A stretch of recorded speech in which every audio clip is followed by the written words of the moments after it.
दोस्तों आज पाकिस्तान के कोच आकिब जावेद की प्रेस कॉन्फ्रेंस हुई है और मैं तो इनको कंफ्यूज्ड कोच बोलूँगा, क्योंकि जिस तरह की आज उन्होंने स्टेटमेंट दी है और जिस तरह उन्होंने सहाफ़ियों के सवालों के जवाब दिए हैं वो समझ से बाहर हैं। पहली तो बात यह है कि उनसे जब ये पूछा जाता है कि कामरान गुलाम को आप क्यों नहीं खिलाते या आप ये ग्रासी पिचें क्यों बना रहे हैं, स्पिन ट्रैक क्यों बना रहे हैं, तो वो कहते हैं जी हमने बायलैटरल सीरीज़ जीतनी है वर्ल्ड कप से पहले तो इसलिए हम बना रहे हैं। हालांकि वहाँ पे तो ग्रासी पिचें नहीं होंगी, वहाँ पे तो स्पिन ट्रैक नहीं होंगे साउथ अफ्रीका के अंदर।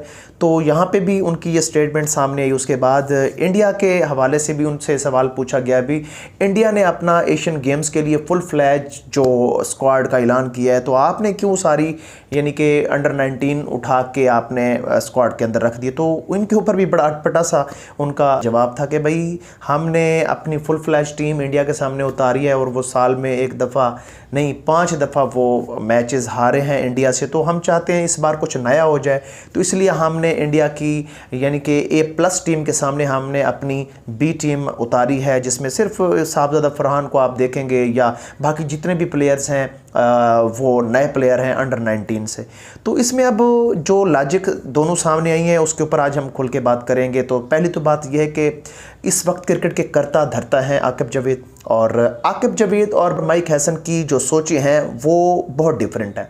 अगर कोई एक मशरक़ की तरफ जा रहा है तो दूसरा मगरिब की तरफ जा रहा है। क्योंकि स्पिन ट्रैक को डिफेंड करते हुए माइक हैसन कहते हैं कि हो सकता है कि आपको वहाँ पे स्पिन खेलनी पड़ जाती है, तो फिर क्या करेंगे। यानी कि इसके अंदर कोई इतनी ज़्यादा जान नहीं है माइक हैसन की स्टेटमेंट के अंदर, क्योंकि साउथ अफ्रीका के अंदर आपको पता है 6-6 फुट के बॉलर पाए जाते हैं और उनको तकरीबन बहुत ज़्यादा पेसर यूज़ करते हैं, वो बाउंसी पिचें होती हैं, तो वहाँ पे तो ये स्टेटमेंट बनती नहीं है माइक हैसन की।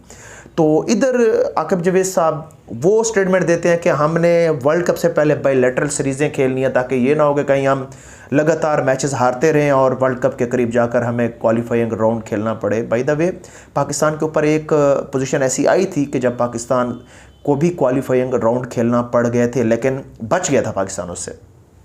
तो अब दोनों की सोच के अंदर तज़ाद आपने देख लिया। तो अब ये इस तरह के जो आपके थिंक टैंक के अंदर ऐसे लोग होंगे जो कंफ्यूज्ड होंगे, जिनकी अपनी पर्सनैलिटी कंफ्यूज्ड होगी, जो जिनके अपने डिसीजन कंफ्यूज्ड होंगे, तो मुझे बताएं फिर क्रिकेट का तो अल्लाह ही हाफिज़ है ना। तो कामरान गुलाम के ऊपर जो स्टेटमेंट उन्होंने दी कि भाई 18 सेंचुरियाँ डोमेस्टिक क्रिकेट के अंदर वो लगा चुका है, तो अगर आप इनको नहीं खिलाएंगे, इनको बाहर बैठाएंगे, तो मुझे बताएं कि ये तो ज़्यादती है प्लेयर के साथ। वो इन्होंने इस बात को गोल मोल कर दिया कि देखें जी वो लॉन्ग टर्म हम सोच रहे थे, इसलिए हमने नए खिलाड़ियों को मौका दिया है। तो मे बी आगे जो 4-5 टेस्ट मैचेस आने हैं उनसे पहले कोई डिसीजन हमारा हो जाए, तो हमने 4-5 वाइट बॉल क्रिकेट के लड़के हमने अलग अलग से वो इस सीरीज़ के बाद, इस कैंप के बाद हमने डालने हैं बीच में। हो सकता है उनके अंदर कामरान गुलाम का नाम आ जाए। तो बहरहाल देखें क्या होता है। तो असल चीज़ जो है ना वो इस वक्त ये है कि कामरान गुलाम जो हैं वो डिज़र्व करते हैं वाइट बॉल क्रिकेट को। उसके बाद एक शाहजेब भी हैं, वो भी मतलब डिज़र्व करते हैं।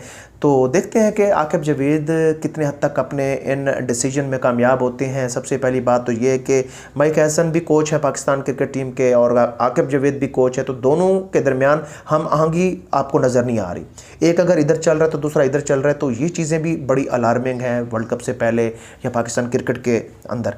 तो अब आते हैं इंडिया और पाकिस्तान जो एशियन गेम्स होने जा रही हैं उसमें इंडिया ने फुल फ्लैज स्क्वाड का ऐलान किया, जिसमें आपको अभिषेक शर्मा भी नज़र आएंगे, ईशान किशन भी नज़र आएंगे, आपको सूर्यवंशी भी नज़र आएंगे, जिसमें आपको प्रियांश आर्या भी नज़र आएंगे, तो जसप्रीत बुमराह नज़र आ रहे हैं आपको, मतलब कि उनकी फुल फ्लैश टीम नज़र आ रही है। शरियास अय्यर जो T20 के कप्तान हैं, तो मुझे पता है एशियन गेम्स में इंडिया ने फुल फ्लैश टीम उतारी है। तो पाकिस्तान ने क्या किया, पाकिस्तान ने अंडर 19 उठा के रख दिया है। और इसके पीछे जो सॉलिड रीज़न जो हमें समझ आती है मे बी कि पाकिस्तान जो है वो साल में 5 दफ़ा इंडिया से अपनी फुल फ्लैश यानी कि बड़ी टीम से हारा है, यानी अपनी बड़ी टीम लेके गया है इंडिया के साथ खेलने और वो हार गए हैं।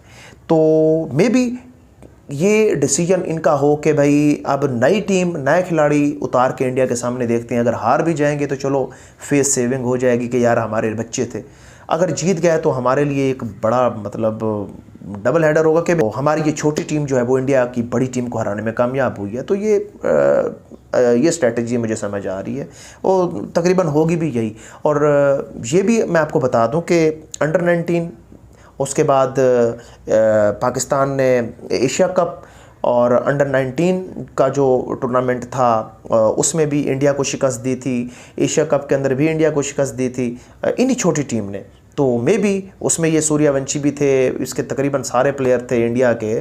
तो हो सकता है कि श्रेयस अय्यर, जसप्रीत बुमराह और ईशान किशन, अभिषेक शर्मा फंस जाएं इन नए बॉलरों से जो हमारे इस वक्त अंडर 19 से जो लड़के आए हैं एशियन गेम्स के लिए। तो हो सकता है कि हमारी ये नई छोटी टीम जो है वो इनको हराने में कामयाब हो जाए। तो ये हमारे लिए एक और ज़्यादा अच्छी खबर होगी। और ये भी मैं आपको बता दूं, क्योंकि कप्तानी कर रहे हैं साहबजादा फरहान, अगर साहबजादा फरहान यहाँ से कामयाब हो जाते हैं तो मे बी 28 का जो वर्ल्ड कप है उसमें साहबजादा फरहान को कप्तानी भी दी जा सकती है। और ये सारी चीज़ें इसलिए की जा रही हैं कि कुछ नया किया जाए, क्योंकि लगातार हम बाबर रिजवान, उसके बाद शाहीन अफरीदी, हारिस रऊफ़ और ये सारे इन प्लेयर्स से हम जो है ना वो मैचेस करवा रहे थे इंडिया के साथ और हम हार रहे थे। तो कुछ नया हो जाए ताकि जो रिज़ल्ट हैं वो कुछ चेंज हो पाएँ। तो मेरे ख्याल में मेरी समझ में ये स्ट्रेटजी आ रही है कि ये बेहतर है और देखा जाएगा कि इसका रिज़ल्ट क्या आता है। तो आकिब जावेद जो हैं वो शान मसूद को प्रोटेक्ट करते हुए, उनको डिफेंड करते हुए आज नज़र आए हैं। उनका ये कहना था कि शान मसूद जो हैं वो टीम का हिस्सा रहना चाहिए। शान मसूद का बुरा दौर पिछला गुजरा ज़रूर है, लेकिन उसको वो लगातार डिफेंड करते नज़र आए हैं। और अब देखना ये होगा कि माइक हसन और आकिब जावेद की जो आपस में अंडरस्टैंडिंग है, इनमें जो तज़ाद है, ये भी पाकिस्तान क्रिकेट के लिए डेंजरस है। और जिस तरह की आज उन्होंने बातें की हैं ख़ासतौर पे पिच को लेकर, तो ये बड़ी अलार्मिंग है, क्योंकि जो इंग्लैंड है उसमें जो पिचेस हैं वो भी आपको पता है कि इंग्लैंड के भी टाल बॉलर हैं और स्पीडी बॉलर हैं। इंग्लैंड जो है वो स्पिन ट्रैक तैयार नहीं करता। और आप टेस्ट मैचेस के अंदर ये जो 49 प्लेयर की आपने सिलेक्शन करी है, 3 महीने आपने लगातार टेस्ट वाइट बॉल खेलनी है, उसके बाद आपको जाना है वेस्ट इंडीज़ में, फिर इंग्लैंड में, यानी 5 टेस्ट मैचेस आपके पास बचे हुए हैं। तो 5 टेस्ट मैचेस में मुझे बताएं 6 mm की इन्होंने ग्रास छोड़ी हुई है इन पिचों के ऊपर, 6 mm की, यानी कि अच्छी खासी ग्रास होती है ये इन्होंने छोड़ी है इस कैंप के अंदर कि भाई हमारे प्लेयर जो हैं वो अच्छे तरीके से स्पिन ट्रैक के ऊपर जो है ना इनको खेलना आ जाए, तो हम जो है ना ये किलियाँ बखेरें, तो हम इस तरीके से गोरों को हम कंट्रोल कर सकते हैं। या वेस्ट इंडीज़ का आपने देखा अक्सर वो हार्ड हिटर बैट्समैन होते हैं और वो बाउंसी पिचों के माहिर होते हैं और स्पीडी बॉलर को ज़्यादा मारते हैं। तो शायद इस वजह से भी वो ये कह रहे हो कि भाई जो वेस्ट इंडीज़ है इनको भी हम फंसा सकते हैं स्पिन के जाल में। तो ये फ़ैसला उनका कितने हद तक कारगर साबित होता है ये तो वक्त बताएगा। फ़िलहाल पोजीशन ये है कि पाकिस्तान ने अपने छोटे बच्चों की टीम, यूँ समझें कि अंडर 19 की टीम उठा के एशियन गेम्स में रख दिया, और इंडिया ने अपनी फुल फ्लैज वर्ल्ड कप वाली टीम के अंदर कुछ उनके अंडर 19 के प्लेयर भी हैं। तो उन्होंने पाकिस्तान के सामने ये रख दिया है कि ये एशियन गेम्स के अंदर हमारी टीम खेलेगी। स्पोर्ट्स मंच हमारे चैनल का नाम है, लाजमी सब्सक्राइब करना है, बेल आइकन आपने लाजमी प्रेस करना है। अगली वीडियो में आपसे दोबारा मुलाकात होती है। खुदा हाफिज़।